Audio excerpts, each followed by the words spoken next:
Saya kahwin dengan suami saya. Saya kahwin dengan suami saya.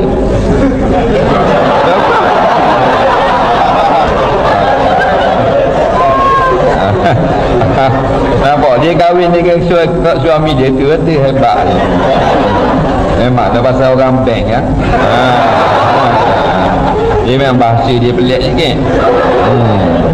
Kalau dia orang bahasa pustaka dia tak tulis gini. Tapi ni orang bank ni pandang ngira je, matematik je pandang. Bahasa Malaysia apik. Saya kahwin dengan suami saya. Setelah isteri pertamanya meninggal, dia ada anak perempuan yang sudah kahwin. Apakah hukum bila suami anak tiri saya salam, cium tangan, peluk dan cium dahi saya? Dia kata dia anggap saya macam mak dia. Mana boleh? Muslimin ni mari rapat. Muslimin tolong dekat. Duduk bawah masjid.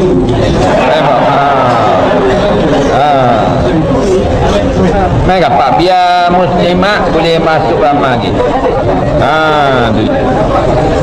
Baik.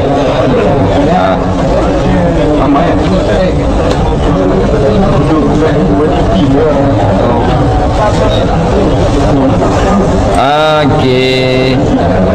Belakang-belakang tu muslim mai rapat lagi. Muslimat mai gini lagi. Baik.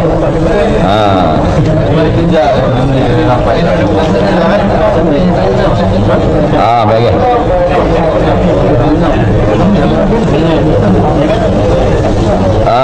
Comel. Okey. Yang tanya ni orang puang dengar molek-molek. Dia ni isteri yang isteri yang kedua. Isteri yang kedua. Kita ni lah isteri kedua. Kita punya suami ada bini pertama dan telah mati, dan dia ada anak. Jadi kita ni dengan anak suami kita ni, hak isteri pertama, hukumnya bukan anak betul. Anak tiri. Kita dengan anak tiri ni memang sama macam anak betul. Mahram kita, tak batal wuduk. Adapun dengan suami dia atau dengan bini dia, bukan mahram kita. Itu menatu tiri namanya. Menatu tiri bukan mahram. Yang mahram anak tiri kita. Orang puan kahwin dengan orang laki-laki yang sudah ada isteri, maka anak isteri pertama dia dengan orang puan yang jadi bini muda ni anak tiri dah. Dia dengan awak mak tiri, tak batal air semayang.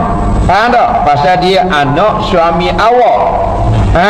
Suami awak sudah jima awak, maka anak dia hak bini lain, anak tiri dengan awak tidak batal wudu, tak boleh nikah sampai kiamat.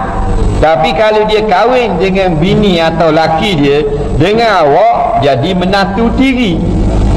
Menatu tiri ni bukan mahram. Mahram hanya anak tiri atau pak tiri atau mak tiri saja. Mak saudara tiri bukan mahram. Pak tiri saja. Pak saudara tiri bukan mahram. Anak tiri saja. Anak saudara tiri bukan. Anak tiri saja. Anak tiri ni tak mestinya dia masih hidup ayah dia. Contohnya orang puan.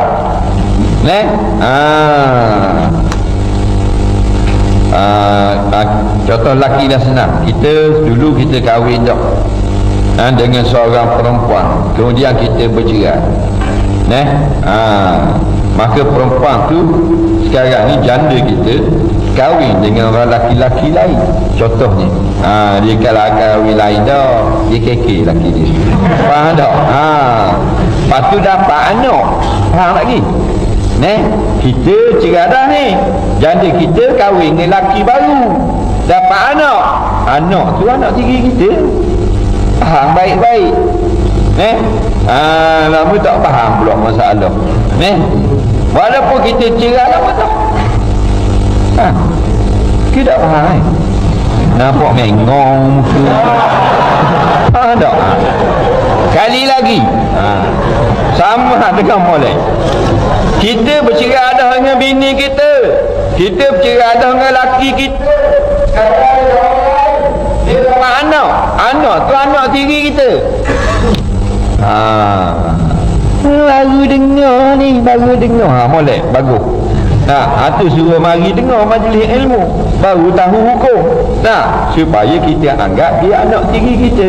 Jangan layanlah sebagai anak tiri.